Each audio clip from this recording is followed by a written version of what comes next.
가장 어려울 때가 하나님이 일하실 때입니다. 가장 어려울 때가 하나님이 일하실 때입니다. 라는 제목으로 말씀을 나눕니다. 출애굽기 5장에서 모세와 아론은 하나님이 명하신 대로 바로에게 선포했습니다. 내 백성을 보내라. 내 백성이 광야에서 절기를 지켜야 하기 때문에 내 백성을 보내라. 그 하나님의 말씀을 전했습니다. 그러나 돌아오는 바로의 반응은 무엇인가요? 완강한 거부였어요. 오히려 상황은 더욱 악화되었습니다. 이스라엘 노예들이 게을러서 저런 말을 하는구나. 바로는 더욱 마음이 강팍해져서 일을 더 엄하게 시키라 이렇게 명합니다.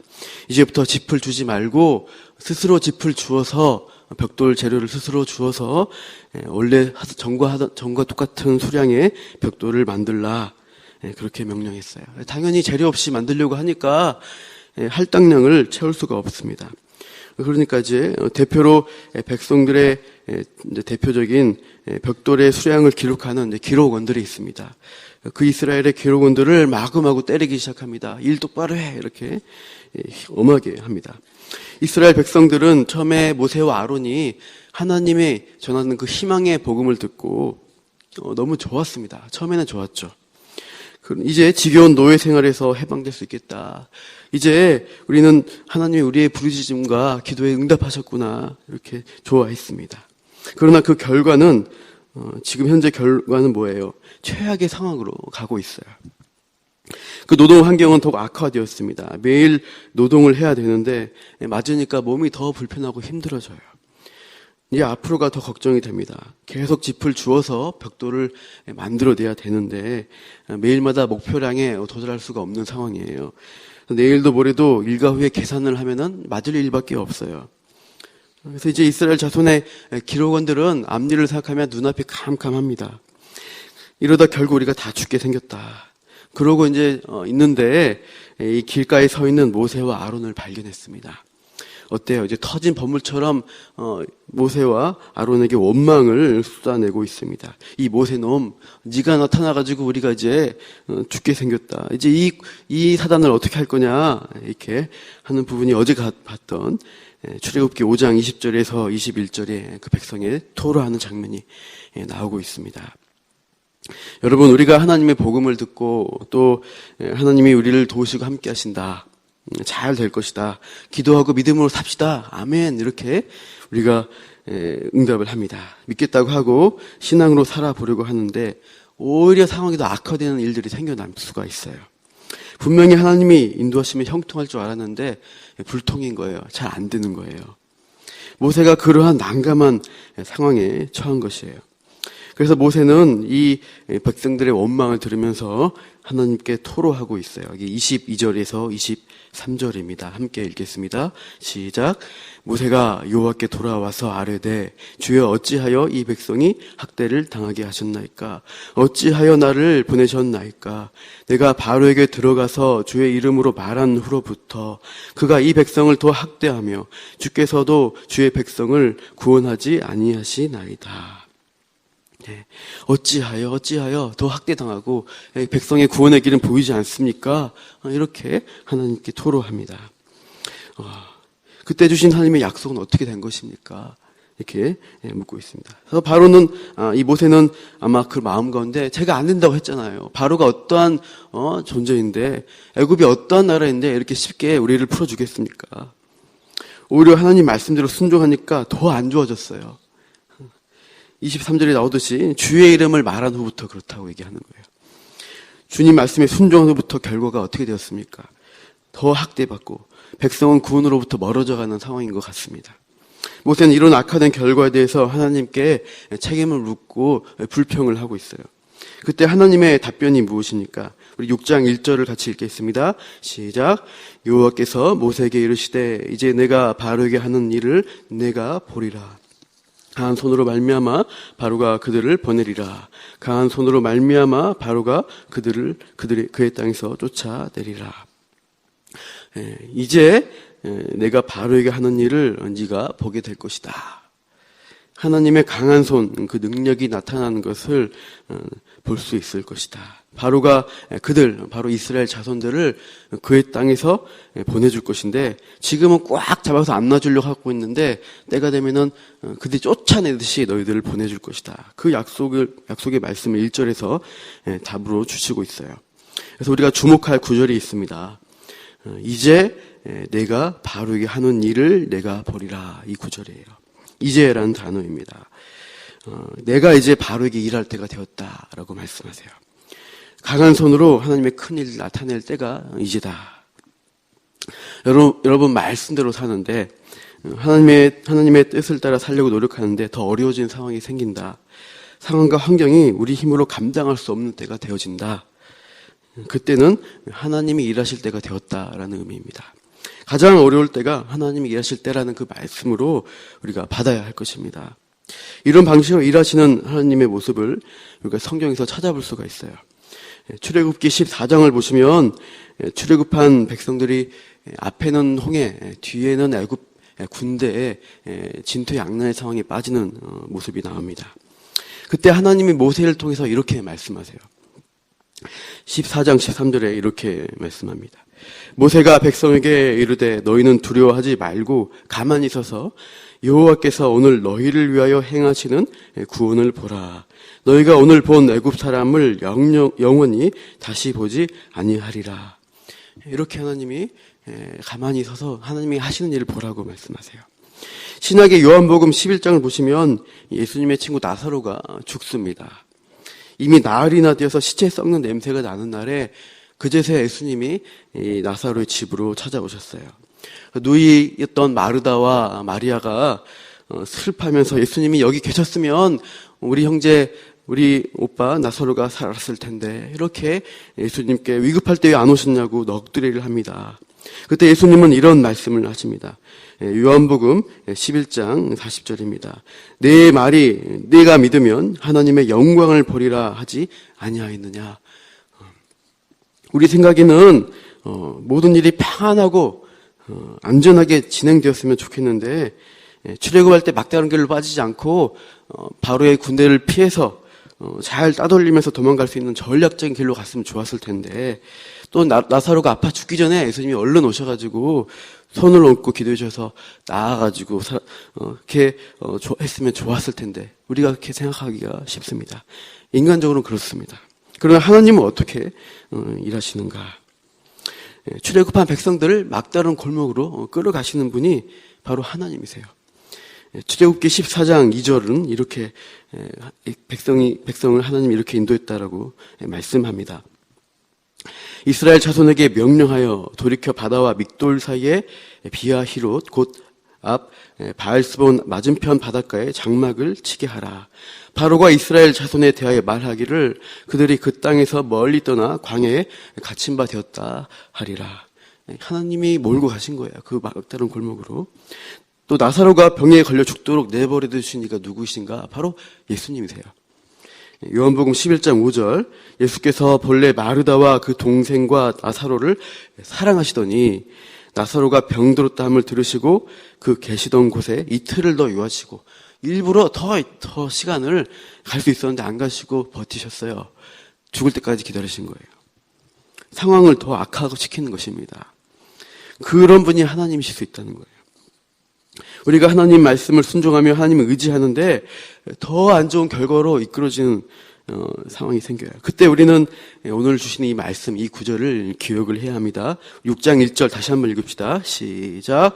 여호와께서 모세에게 이르시되 이제 내가 바로에게 하는 일을 내가 보리라. 강한 손으로 말미암아 바로가 그들을 보내리라. 강한 손으로 말미암아 바로가 그들을 그의 땅에서 쫓아내리라. 이제 내가 바로에게 하는 일을 네가 볼 것이다. 하나님이 하시고자 하는 일들을 어려울 때 보여주시는 것입니다. 우리가 쉽게 할 수 있을 때는 의지하지 않고 하나님이 일하셔도 모릅니다. 그러나 어려울 때, 우리 손으로 우리 힘으로 해결이 안 될 때 하나님이 온전히 일하실 수가 있습니다. 한번 말씀을 찾아보시겠는데, 우리 남자 성도님들은 출애굽기 14장 4절을 찾아보시고, 우리 여자 성도님들은 요한복음 11장 3절을 찾아보시기 바랍니다. 아까 읽었던 예화의 그 하나님의 이유를 제시하는 부분이에요. 출애굽기 14장 4절 보시고요. 여자 성도님은 요한복음 11장 3절과 4절을 보시기 바랍니다. 하나님이 공통적으로 하시는 말씀입니다. 찾으셨으면 남자 성도님이 먼저 출애굽기 14장 4절 읽겠습니다. 시작. 내가 바로의 마음을 완악하게 한즉 바로가 그들의 뒤를 따르리니 내가 그와 그의 온 군대로 말미암아 영광을 얻어 애굽 사람들이 나를 여호와인 줄 알리라 하심에 우리가 그대로 행하니라. 영광을 얻어 애굽 사람들이 나를 여호와인 줄 알리라. 요한복음 11장 3절 4절까지 같이 읽겠습니다. 이에 그 누이들이 예수께 사람을 보내어 이르되 주여 보시옵소서 사랑하는 자가 병들었나이다 하니 예수께서 들으시고 이르시되 이 병은 죽을 병이 아니라 하나님의 영광을 위함이요 하나님의 아들이 이로 말미암아 영광을 받게 하려 함이라 하시더라. 하나님이 이 말씀을 주실 때 하나님의 영광을 나타내 주겠다. 그래서 상황을 더 악화시킨 방향으로 방치해 두십니다. 그쪽으로 몰아가시기도 하십니다. 그러나 하나님은 그 일을 통해서 하나님이 일하신 능력, 하나님의 영광, 하나님의 하나님 되심을 보여주시겠다라고 그 이유를 제시하고 있습니다. 이렇게 우리 성도에게 일하시는 하나님이에요. 고난과 역경, 어려움을 통해서 우리가 하나님의 영광을 바라보기를 원하시는 거예요. 그 일을 통해서 당신이 나의 오직 전능하신 하나님이십니다. 이 고백을, 그 인정하는 고백을 하나님이 듣고 싶으신 겁니다. 제가 아시는 분이 있는데 중국에서 가정교회 지도자를 이렇게 이끌고 지하교회죠. 거기를 교육해서 그 가정교회 지도자들 파송하는 선교사님이 계십니다. 제가 청년부 할 때 담당 교육자셨어요. 그분이 선교사로 중국에 가시기 전에 굉장히 어려운 상황에 처했어요. 보통 선교사는 후원자를 많이 모집해서 이제 가는데 자기가 겪어오고 아는 교회가 많을수록 후원자를 모집하기가 좋습니다. 그래서 이제 여러 교회 많은 사람으로부터 후원을 받아서 이렇게 이제 가는 게 좋은데 이분은 한 교회에서만 그 교회에서만 신앙생활을 했고 또 교육자 생활까지 했습니다. 청년 때 처음 신앙생활 한 케이스여서 그 교회에서도 발이 이렇게 넓지는 않았어요. 그래서 중국에 갈 날이 다가오고 있는데 후원자 모집이 거의 되지 않고 있었습니다. 분명히 하나님께서 중국 선교로 가라고 분명히 인도하시는 게 분명한데 갈 방법이 보이지 않는 거예요. 그래서 고민하다가 어느 날 며칠 안 남겨두고 관악산으로 올라갔답니다. 산 중턱에 가가지고 사람은 없는데 가서 이제 기도하죠. 하나님 이게 무슨 뜻입니까? 길을 분명히 가라고 하시는데 어떻게 가란 말씀입니까? 막 이렇게 기도했습니다. 그때였습니다. 모르는 번호로 전화가 오더라고 말씀했습니다. 저도 그분 간증 들은 지 꽤 오래돼서 그분이 산에서 바로 받은 건지 내려와서 받은 건지 모르겠어요. 어쨌든 갑자기 전화가 오기 시작하는데 미국에서 전화가 오는 거예요. 자기는 전혀 모르는 교회고 전혀 모르는 사람인데 전화가 오더니 누구시냐 이러면서 우리가 선교 간다는 얘기 들었는데 후원하고 싶다 이렇게 전화들이 여기저기서 오기 시작했답니다. 그런 일을 통해서 그분이 이렇게 중국으로 이제 가기 직전에 간증하는 것들을 제가 들었어요. 하나님의 그 막막하게 몰아들 때 산에서 턱 맥이 풀려서 그 기도한 자리 가운데서 하나님이 극적으로 응답을 또 하시는 것을 경험합니다. 사실 제가 그분의 영향으로 신학을 하게 된 계기가 되었습니다. 그분이 가장 힘든 그때 제가 청년부 회장이었습니다. 그리고 그분은 청년부 담당 교육자였죠. 제가 그분이 성격이 다혈질이었습니다. 청년부에서 좀 애매한 일들이 좀 있었어요. 그 일로 회장이 저를 불러서 여러 번 야단을 치셨습니다. 심할 때는 전화하게 되고 1시간 동안 소리를 지르셔요. 그래서 지금 생각해보면 그분이 그렇게 했던 거는 참 교육자로서는 좋지 않은 태도였다 생각이 들긴 하는데 저는 너무나 그분을 생각할 때 억울한 게 있었어요. 사실 저는 그 해에 전에 이제 말에 회장 선거할 때 저보고 회장을 하라고 하시는 거예요. 전화해서. 자기가 잘 도와주겠으니 청년부 회장을 하라. 그러신 거예요. 그래서 처음에 저는 거절했습니다. 당시 저는 사립고 기간제 교사로 이제 근무하고 있었고 이제 본격적으로 임용고시 해서 이제 그쪽 길로 가려고 했었어요. 그런데 처음에 청년부 회장을 할 수가 없다. 내 입장이 이렇다라고 얘기했는데도 너무나 간곡히 부탁을 했습니다. 그래서 1년을 하나님께 드린다는 마음으로 그 수락을 제가 하게 되었죠.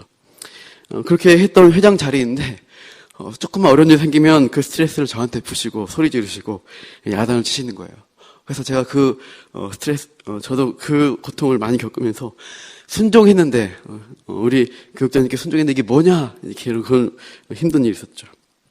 결론은 뭔가 제가 그런 과정을 통해서 진지한 기도를 시작했고요. 그 다음에 신학교에 들어가게 되었습니다. 그 어려운 때를 통해서 하나님이 일하셨다는 생각을 하게 돼요. 제 인생의 큰 획을 그 어려운 시간 가운데서 그으셨고 응답해 주셨습니다. 그래서 그분이 미안하신지 선교 나가시기 전에 제가 신학교 1학년 때 그분이 서재 책을 많이 주셨어요. 캐리어 한가득 다 주시더라고요. 우리 손과 힘으로 일할 수 없는 상황으로 우리가 몰아갈 때, 가장 어려울 때 하나님이 더 강한 손으로 일하시기 시작하시고 영광을 보여주신다. 우리가 이것을 기억해야 합니다. 우리 인생의 가장 어려울 때가 하나님이 일하실 때입니다. 우리 인생에 어려운 문제와 맞닥뜨려 있다면 더욱 순종하며 하나님의 일하심을 기다리고 기대해야 하는 것이에요. 놀라운 계획 가운데 일하신 하나님, 기도하고 인내하겠습니다. 기도하며 하나님의 역사를 소망하는 우리 성도님들 되시기를 소망합니다. 기도하겠습니다.